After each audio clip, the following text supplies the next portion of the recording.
Hello বন্ধুরা, আজকে তোমাদের আমি বাটার দিয়ে বিস্কিট বানানো দেখাবো। তাই প্রথমে বাটারটা ওয়েট করে ওটাকে কেটে নিচ্ছি। ছোটো ছোটো করে কেটে ওটাকে যার মধ্যে মিক্সি করবো ওটাতে দিয়ে দিলাম। ওর মধ্যে কিছু পরিমাণ ভ্যানিলা এসেন্স অ্যাড করলাম, সুগার পাউডারও অ্যাড করে দিলাম। ওটার এবারে মিক্সিতে লাগিয়ে দিলাম আমরা। ওরা কিছুক্ষণ আমরা মিক্সি চালু করে দিলাম।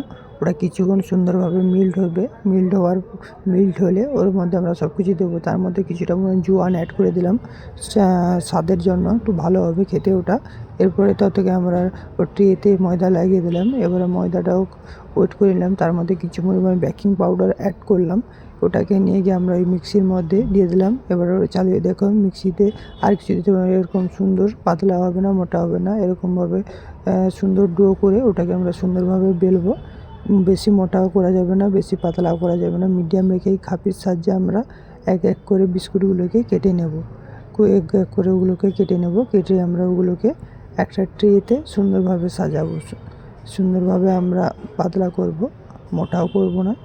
ওটাকে খাপির সাহায্যে আমরা সুন্দরভাবে এক এক করে কাটবো। কেটে নেওয়ার পর ট্রেতে সুন্দরভাবে সাজিয়ে দেব।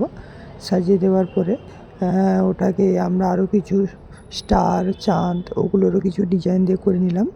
এরপরে আমাদের রেডি হয়ে গেলে ওটাকে ট্রলিতে সেট করে আমরা কম্বির ভিতরে ঢুকিয়ে দিলাম। কম্বিতে এবারে আমরা রোস্টে দেব, তাই জন্য আমরা 180-তে 9 মিনিট দিয়ে দিলাম।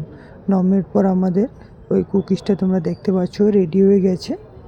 খুব সুন্দর সুস্বাদু কুকিজ, দেখতেই পাচ্ছ কি সুন্দর। এগুলো স্টার, চারা।